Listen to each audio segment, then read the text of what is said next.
Assalamualaikum warahmatullahi wabarakatuh. Salam sejahtera untuk kita semua. Selamat datang Bapak Ibu peserta pelatihan kepemimpinan administrator. Selamat pagi dan semangat pagi. Bapak Ibu yang saya hormati, selamat datang di mata pelatihan manajemen kinerja. Mata pelatihan manajemen kinerja merupakan bagian dari agenda ketiga dari pelatihan kepemimpinan administrator. Sebelumnya saya akan memperkenalkan diri. Nama saya Ibrahim Hamid. Saya bekerja sebagai Widya Iswara, ahli media Badan Pengembangan Sumber Daya Manusia Daerah Provinsi Sumatera Selatan. Bapak Ibu yang saya hormati, dasar pelatihan ini, dasar hukumnya pertama adalah Undang-Undang Nomor 5 Tahun 2014 tentang Aparatur Sipil Negara, Undang-Undang 23 Tahun 2014 tentang Pemerintahan Daerah, kemudian Peraturan Pemerintah Nomor 11 Tahun 2017 tentang Manajemen PNS, Peraturan Lembaga Administrasi Negara Nomor 16 2019 tentang Pelatihan Kepemimpinan Administrator. Bapak Ibu peserta yang saya hormati, dalam pelaksanaan tugas sebagai PNS, kita sering mendengar kata kinerja. Namun, apa sebenarnya dimaksud dengan kinerja? Apa kinerja yang perlu kita kelola? Mengapa kinerja perlu dikelola? Apa yang seharusnya dilakukan ketika kita mengelola kinerja? Dan bagaimana cara mengelola kinerja yang baik? Hal itulah yang akan kita coba jawab di dalam pelatihan ini. Mata pelatihan ini akan membekali peserta dengan pengetahuan tentang konsep dasar manajemen kinerja dan menerapkan teknik-teknik kinerja dalam pelaksanaan bidang tugas manajemen kinerja organisasi. Untuk mengikuti mata pelatihan ini, Anda akan disajikan dengan secara interaktif melalui metode belajar mandiri secara daring, ceramah pakar, diskusi, studi kasus, simulasi, referensi-referensi yang tertulis, dan film pendek serta demonstrasi kerja kelompok dan kerja individu.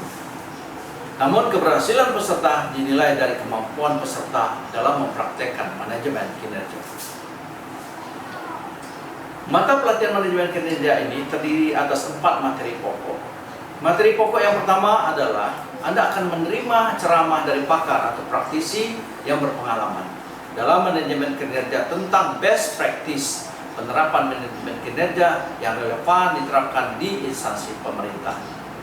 Setelah itu Anda akan dilengkapi dengan materi konsep dasar yang terkait dengan kinerja dan manajemen kinerja, di mana kita akan mempelajari apa itu manajemen kinerja dan makna dari manajemen kinerja.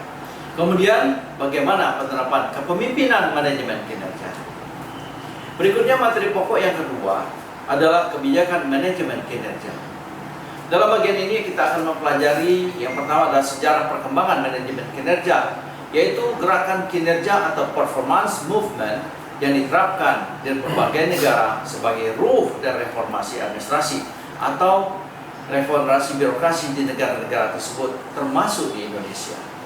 Yang kedua adalah saudara akan dilengkapi dengan perkembangan kebijakan manajemen kinerja di Indonesia, dimulai dari era reformasi, yaitu dari Impres tahun 1999 tentang akuntabilitas kinerja pemerintah, dilanjutkan dengan serangkaian undang-undang keuangan negara, undang-undang perbendaharaan negara, dan undang-undang sistem perencanaan pembangunan nasional. Materi pokok yang ketiga adalah konsep dasar dan teknik manajemen kinerja. Pada materi pokok yang ketiga ini, Anda akan dilengkapi dengan pengetahuan dan keterampilan tentang siklus manajemen kinerja yang terdiri dari perencanaan, pengukuran, dan perjanjian kinerja. Di mana kita akan mempelajari apa itu visi, misi, tujuan, dan sasaran, serta bagaimana menyusun indikator kinerja untuk mengukur kinerja yang telah kita kerjakan. Yang kedua adalah pengelolaan data kinerja atau pemantauan kinerja, di mana intinya kita menyusun atau membangun manajemen pengetahuan berdasarkan data dari reformasi kinerja yang dibangun di organisasi. Materi yang ketiga adalah pengendalian dan evaluasi kinerja, yaitu tentang apa tujuan dari evaluasi dan bagaimana melakukan evaluasi atas organisasi atau melakukan evaluasi kinerja atas organisasi dan individu pegawai. Materi yang keempat adalah pelaporan kinerja, di mana Anda akan dibekali dengan pengetahuan tentang bagaimana menyusun analisis atas data dan informasi dari kinerja yang dikumpulkan serta peran yang dapat Anda lakukan dalam proses pelaporan kinerja. Bapak Ibu yang saya hormati, materi pokok yang keempat atau materi yang terakhir adalah praktik baik manajemen kinerja. Dalam materi pokok yang terakhir ini, Anda akan diberikan referensi tentang studi kasus praktik bagaimana manajemen kinerja instansi-instansi pemerintah maupun organisasi lain yang telah berhasil menerapkan manajemen kinerja. Berikutnya Anda juga akan dibekali dengan faktor pendukung dan penghambat manajemen kinerja yang efektif, antara lain bagaimana memberikan insentif dan disinsentif atau reward and punishment dalam kaitannya dengan manajemen kinerja, dan bagaimana langkah-langkah membangun kepemimpinan manajemen kinerja yang adil dan transparan. Demikianlah Bapak Ibu materi manajemen kinerja yang saya sampaikan.